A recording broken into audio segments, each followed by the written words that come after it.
তোমার এই মন খুব সুন্দর।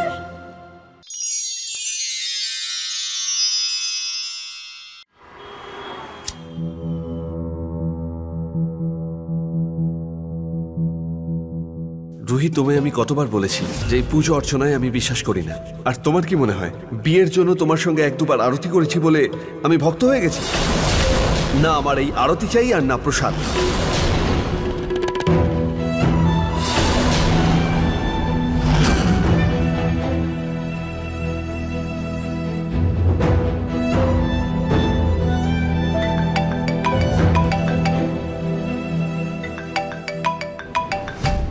জুহির ভিডিও কল। জুহি, আমি এখন রান্না করতে যাচ্ছি, আমি তোকে একটু পরে ফোন করছি, ঠিক আছে? এক সেকেন্ড। তোর শুকনো মুখ আর তোর গলা শুনে মনে হচ্ছে কিছু তো ব্যাপার আছে রুহি। এরকম কোনো ব্যাপার নয় তো যে বিয়ের পর তোর আর জামাইবাবুর প্রথম লড়াই হয়ে গেছে আর তোদের মধ্যে? আরে না না জুহি, সেরকম কিচ্ছু নয়। রুহি, সত্যি সব ঠিক আছে তো? কোনো চিন্তার বিষয় নেই তো? জুহি, আমি ঠিক আছি, কোনো সিরিয়াস ব্যাপার না। তবে ঠিক আছে। এবার তোকে না একটা মজাদার ঘটনা বলছি। তোর এই দুঃখী চেহারাটা না একদম খিলখিল করে উঠবে। তুই জানিস আজকে পালক বৌদি আর দিদার মধ্যে কি ব্যাপার হয়েছে? আচ্ছা বল।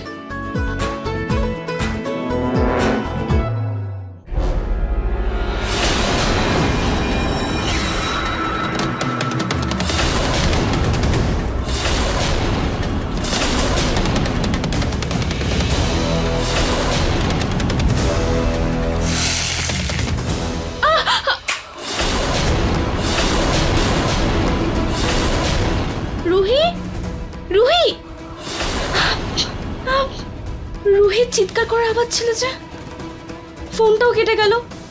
সব ঠিক আছে তো? আমার গিয়ে দেখা উচিত।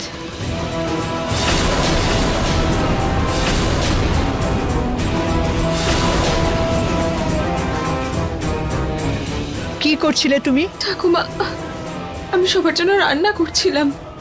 খাবার বানাচ্ছিলে না আমাকে বানাচ্ছিলে? একদিন মাত্র তোমার শাশুড়ি বাড়ি থেকে গেছে আর তুমি নিজেকে বাড়ির গিন্নি মনে করছো? বোনের সাথে বসে বসে ফোনে গল্প করছিলে না? আর তোমাদের এই গল্পের ঠেলায় এই কড়াই পুরো পুড়ে লাল হয়ে গেছে, যে তেল এত ফুটছে যে এক্ষুনি আগুন ধরে যেত। সরি ঠাকুমা, আসলে আমি এই ফোনটা রাখতে চাচ্ছিলাম। আমার নাহারের জীবন তো তুমি বরবাদ করেই দিয়েছো, আর আমি অন্য কিছু বরবাদ হতে দেব না। আর বোনের সাথে গল্প করার যদি এতই শখ, তো নিজের জিনিস গোছাও আর বেরিয়ে যাও বাড়ি। আর এরপর যদি তোমায় ফোনে কথা বলতে দেখি না রান্নাঘরে, তো তোমার রান্নাঘরে আসা বন্ধ করে দেবো আর উনুনটা বাড়ির বাইরে বসাবো। আর ফু দিতেই থেকো আর গল্পই করতে থেকো।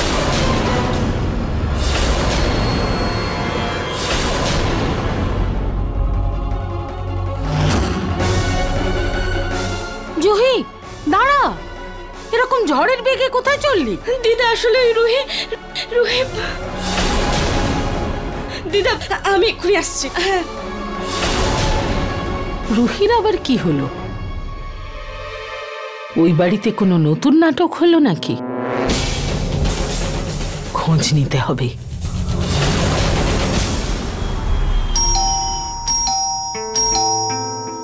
হে ভগবান, এ কেমন পাগল! সমর, যা গিয়ে দেখ। হ্যাঁ ঠাম্মা।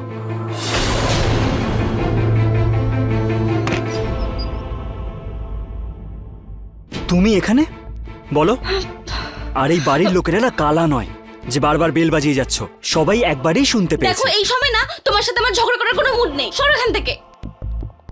রুহি, রুহি, রুহি, কোথায় আমার বোন? কি করেছো আমার বোনের সাথে তোমরা? আরে ম্যাড ইয়ার, পাগল টাগল হয়ে গেছো নাকি? যা মনে আসছে বলছো। রুহি বৌদি না ভেতরেই আছে। রুহি, রুহি কোথায় তুই? রুহি, জুহি,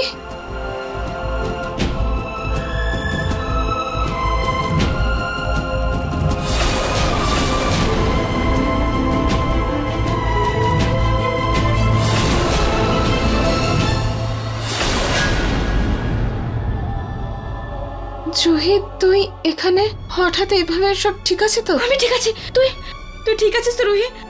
আমি কি চিন্তায় ছিলাম হঠাৎ করে তোর ফোনটা কেটে যাওয়ার জন্য।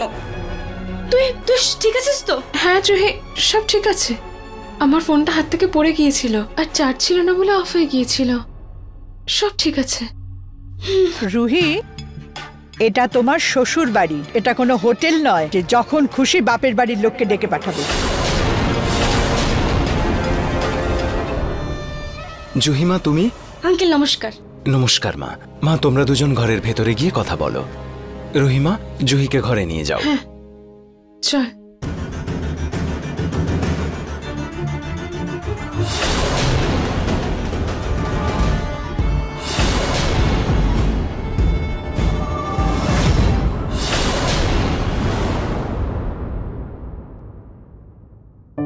Ruhi, I am so sorry. আমি হঠাৎ চলে আসলাম আর আমি কি করতাম, তোর চিৎকারের আওয়াজ শুনলাম, ফোনটাও বন্ধ হয়ে গেছিল, তাই আমি খুব ভয় পেয়ে গেছিলাম। আমি তো ভাবলাম কি না কি হয়ে গেছে তোর সাথে। জুহি, আসলে অ্যাকচুয়ালি কড়াইটা একটু গরম ছিল তো ওতে হাত লেগে গেছিল আমার, সেই জন্য আমি চেঁচিয়েছিলাম। আর ফোনটাও পড়ে গিয়েছিল আর ফোনের চার্জ ছিল না, কিন্তু আমি ঠিক আছি। তুই এত ভাবিস না, আয় তুই বস।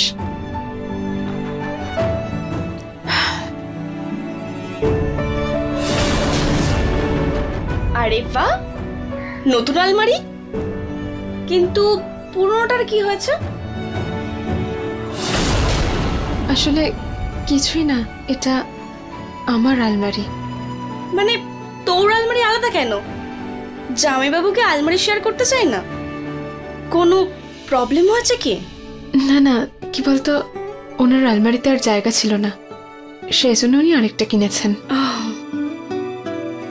আচ্ছা জুহি, তুই বস, আমি তোর জন্য টিক্কি বানিয়ে আনছি। ওয়াও, টিক্কি! চল আমিও তোর সাথে যাব।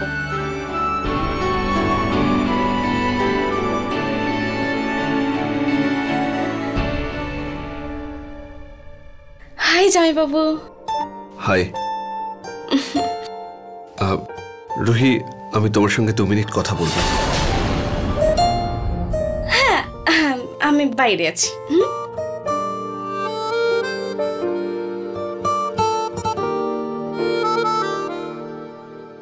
সরি।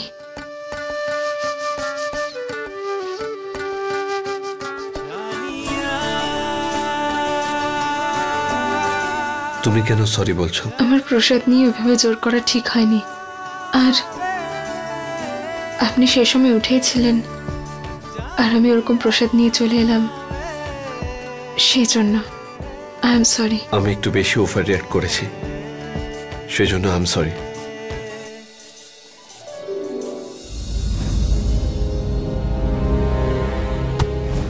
আরে আরে আরে, সাবধানে জুহি দেবী।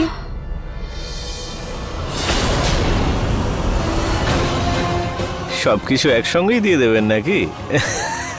সরি। আরে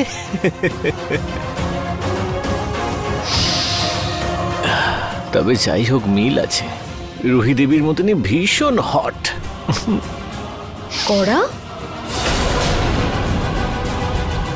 কে কড়া? আরে তুমি আমার সোনা, তুমি আমার অর্ধাঙ্গিনী। আর এই ধরনের কথা তোমাকে ছাড়া আর কারোর ব্যাপারে ভাবতে পারি আমি? হ্যাঁ রমিল, তুমিও না। চলো। এবার সরি তো বলে দিলাম, ভুলের শাস্তি হিসেবে আমার কাছে কিছু আছে তোমার জন্য।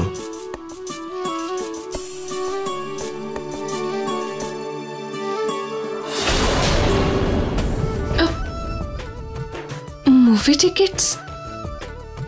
ইয়া, সেদিন প্রমিস করেছিলাম, সেজন্য আজকে আমরা একসাথে যাব। থ্যাংক ইউ নাহার বাবু।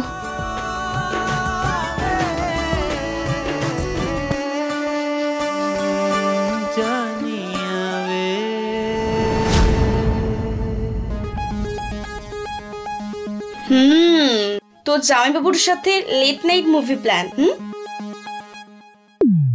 এটা একসাথে আমরা প্রথমবার দেখতে যাব। ও আরে মুখটা দেখো, একদম আপেলের মতো লাল হয়ে গেছে।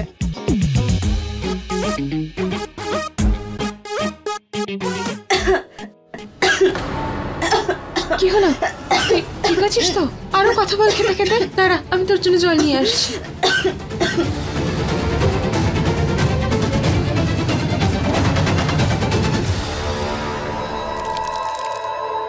জুহি,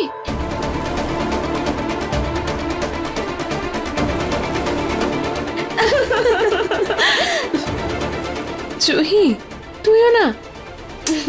আচ্ছা দাঁড়া, আমি তোর জন্য টাওয়েল নিয়ে আসছি।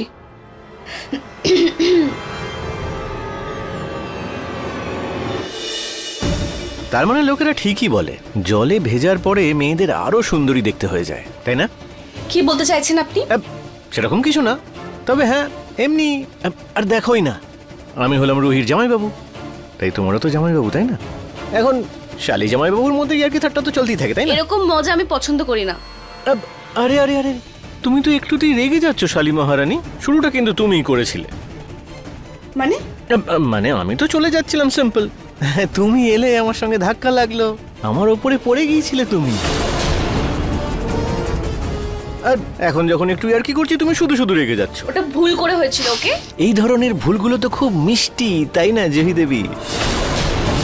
তবে তোমাদের মতো মেয়েদের ব্যাপার স্যাপারই আলাদা, তাই না? প্রথমে নিজেকে ভিজিয়ে সাজগোজ করে আমাকে ধাক্কা দিয়ে আমার মনটাকে একেবারে বিচলিত করে দিলে তুমি। আর তারপর যখন আমার মতো একটা সরল ছেলে দুটো ভালোবাসার কথা বলার চেষ্টা করে, তখন আমার উপরই রাগ দেখাও। এটা তো অন্যায়, তাই না জহি দেবী?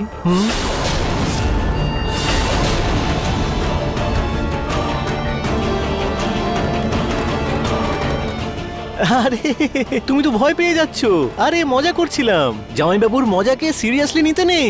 সব জামাইবাবুর তো এটা অধিকার, নিজের শালীর সঙ্গে মজা করা, তাই না? রোহন জামাইবাবু, রোহিত,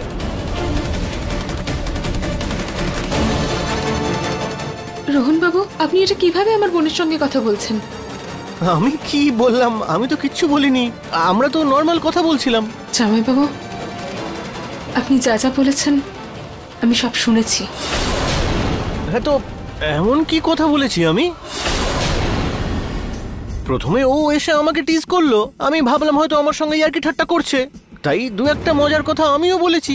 তাতে মহাব্রত অশুদ্ধ হয়ে গেল নাকি? না রোহিত, আমি কিচ্ছু করিনি, আমি কিছুই বলিনি। ও কি মিথ্যে কথা বলছে মেয়েটা, একেবারে মিথ্যেবাদী মেয়ে। সবকিছু নিজে প্রথমে করে এখন সব দোষ আমার ঘরে চাপিয়ে দিচ্ছে। প্লিজ জামাইবাবু, আমি আমার বোনকে খুব ভালো করে চিনি, আমি ওকে ভরসা করি। এতটাও অন্ধবিশ্বাস ভালো নয় বৌদি। আমি কিছু করিনি এই কথাটা আমি জানি। আরে প্রথমে তোমার বোন এসে আমার গায়ে ঢলে পড়লো, আর তারপর যখন আমি একটু ইয়ার্কি ঠাট্টা করলাম তখন রেগে গেল আর সব দোষ আমার ঘরে চাপিয়ে দিল। দিদিমা একদম ঠিক কথা বলেছে, তোমাদের মতো পরিবারের মেয়েরা না ঠিক এইরকমই হয়। ছেলে দেখা মাত্রই একেবারে মুখ থেকে লাল পড়া শুরু। খারাপ ইঙ্গিত করছিল তোমার বোন আমার দিকে, বোঝাও। ছি জামাইবাবু, আপনি এই ধরনের কথা বলবেন আমি ভাবতেও পারিনি। আমি আমার বোনকে যথেষ্ট বিশ্বাস করি, ও কখনো এই কাজ করবে না। তার মানে তোমার মনে হয় আমি করেছি? আমি করব? তুমি দাঁড়াও, এক্ষুনি অবনীকে ডাকছি। অবনী, অবনী শোনা। আমি চাই না যে তোর আর কোনো প্রবলেম হোক। ভালো হবে আমি এখান থেকে চলে গেলে। তুই তোর খেয়াল রাখিস।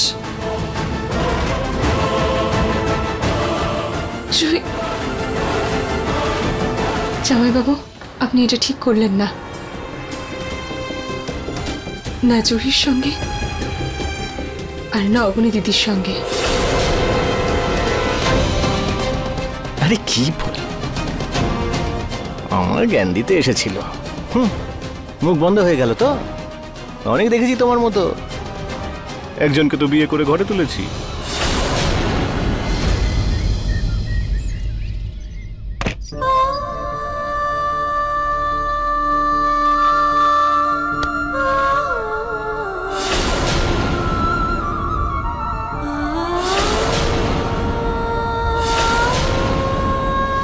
জুহি, কি হলো রে মা?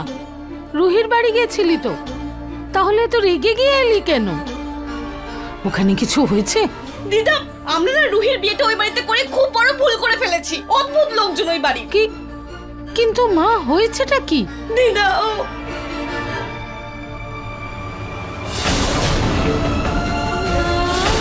আরে আরে আরে সাবধানে জুহি দেবী, সবকিছু একসঙ্গেই দিয়ে দেবেন নাকি? হ্যাঁ, তবে তোমাদের মতো মেয়েদের ব্যাপার স্যাপারই আলাদা, তাই না? প্রথমে নিজেকে ভিজিয়ে সাজগোজ করে আমাকে ধাক্কা দিয়ে আমার মনটাকে একেবারে বিচলিত করে দিলে তুমি।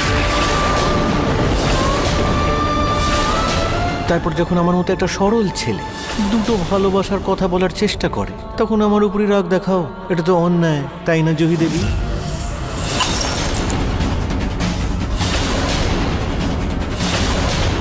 ওই বাড়ির জামাইয়ের এত সাহস যে আমার নাতনির সাথে অসভ্যতা করে? দিদা, আমি আর কখনো ওই বাড়িতে যাব না, কখনো না। অসভ্য, অকর্মণ্য, ওই জামাইটাকে আমি ছাড়বো না। আরে তুই কি বলছিস ভাই? হ্যাঁ, তুই টেনশন করিস না, তোর বিয়েতে যাবো না তো আর কার বিয়েতে যাবো? হ্যাঁ, আর এমনিতে বা কম কি আছে? ব্যান্ড পার্টি আছে, বরযাত্রী আছে, সবই তো আছে। আর তাছাড়া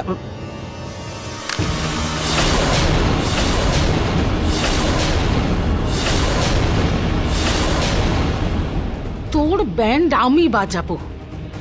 আমার নাতনির সাথে অসভ্যতা করেছিস আমার নাতনির সঙ্গে?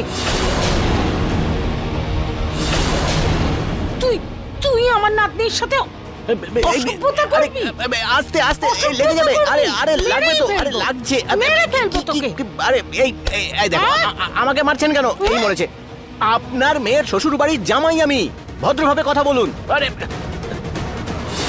তোর জামাইগিরি আমি বের করবো এক্ষুনি। চল, তোকে তোর শাশুড়ির কাছে নিয়ে যাই, তাকে বলি তার বাড়ির জামাই কেমন। অনেক খুঁত বের করো না আমার বাড়ির, অনেক কিছু বলো আমাদের নামে, তিলকে তাল করে দেখাও। তার নিজের বাড়িতে কি হচ্ছে সেটাও তো জানো। জুহি আমাকে সব সত্যি কথা বলেছে। চল চল। এ কেমন কথা? আপনার নাতনিরা যা বোঝাবে সেটাই আপনি বুঝবেন। আরে যান, ফালতু এই নাটকটা বন্ধ করুন তো। আমার নাতনি আমায় মিথ্যে বলবে না। চল তুই। কেন বলতে পারে না? কে জানে ও আপনার দ্বিতীয় নাতনি রুহির মতো রাস্তা থেকে কুড়িয়ে পাওয়া কিনা।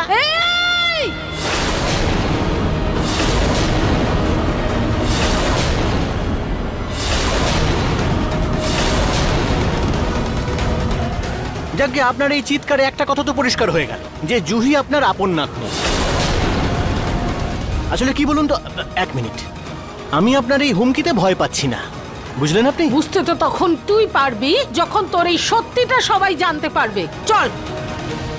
আপনি যদি আমার বিরুদ্ধে বাড়িতে একটাও কথা বলেন তাহলে আমি সবাইকে বলে দেবো রুহি আপনার আপন নাতনি নয়, রাস্তা থেকে কুড়িয়ে পাওয়া একটা মেয়ে।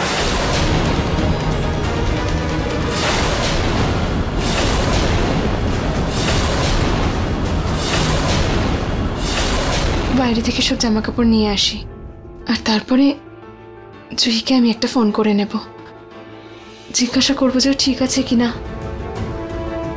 আমি ভাবতেই পারিনি যে জামাইবাবু এত নোংরা কাজ করতে পারে। আমি অত কথা তো বলে ফেললাম, কিন্তু আজ যা হয়েছে একদম ঠিক হয়নি। কি যাতা বলছিস? কোনো রহস্য নয় এটা, বাড়িতে সবাই জানে যে রুহি দত্তক নেওয়া মেয়ে। কি আন্টি, আমার মনে হয়েছিল আপনার ঘরে একটু বুদ্ধি আছে। আপনি কি ভেবেছিলেন যে দিদিমা জাত পাত ছোঁয়াছুঁই নিয়ে এত কিছু মানে, যে মহিলা জাত না জেনে তার হাত থেকে জল পর্যন্ত খায় না, সে রাস্তা থেকে তুলে আনে একটা মেয়েকে বাড়ির বউয়ের স্বীকৃতি দেবে? আরে এখন তো শুধু দিদিমার ওর রংটা নিয়ে প্রবলেম। একটু ভাবুন, যখন দিদিমা এটা জানতে পারবে যে মেয়েটা অনাথ, মেয়েটার জাতের ঠিক নেই, কার রক্ত গায়ে বইছে কে জানে, তখন উনি ওকে বাড়ির বউ বলে মেনে নেবেন। যেদিন নরেশ আঙ্কেল অফিসে রুহির সত্যিটা বলতে এসেছিলেন না, ওই দিন অফিসের শ্বশুর মশাই নন, আমি ছিলাম। রুহি আমাদের মেয়ে ঠিকই, কিন্তু রুহি আমাদের রক্তের নয়। কিন্তু আমার না আপনাদের ওপর দয়া হয়েছিল। নরেশ আঙ্কেল এমন ভাবে কথাগুলো বলছিলেন, রতন বাবু রতন বাবু, আমি দয়া করেছিলাম আপনাদের ওপর, আর সবার কাছ থেকে এই কথাটা লুকিয়েছিলাম। এই কথাটা বাড়ির মধ্যে শুধু আমি জানি এখনো পর্যন্ত। কিন্তু আগামী দিনে যে আমি আমার মুখটা বন্ধ রাখবো সেটা কিন্তু কথা দিতে পারছি না। তার মানে বাড়িতে কেউ জানে না যে রুহি দত্তক নেওয়া মেয়ে? মামি প্লিজ আমার সাথে একটু বল নিয়ে খেলো না। না বাবা, এখন না, পরে। প্লিজ একবার খেলো প্লিজ। ঠিক আছে।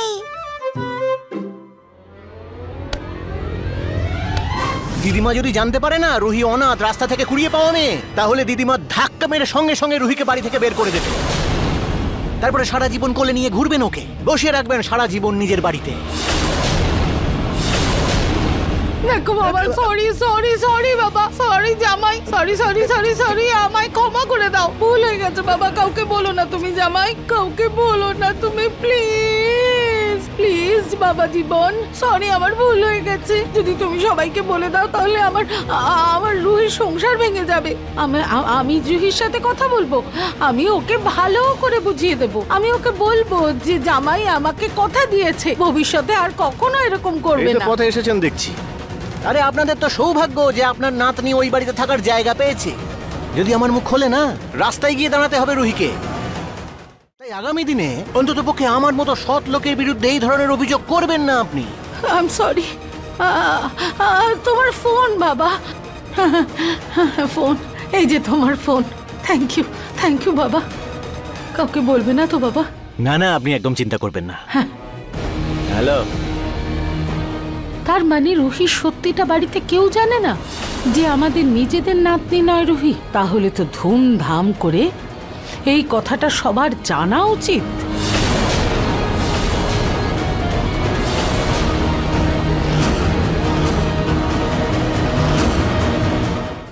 अपने पसंदीदा शो के फुल एपिसोड देखने के लिए अभी डाउनलोड करें दंगल प्ले ऐप।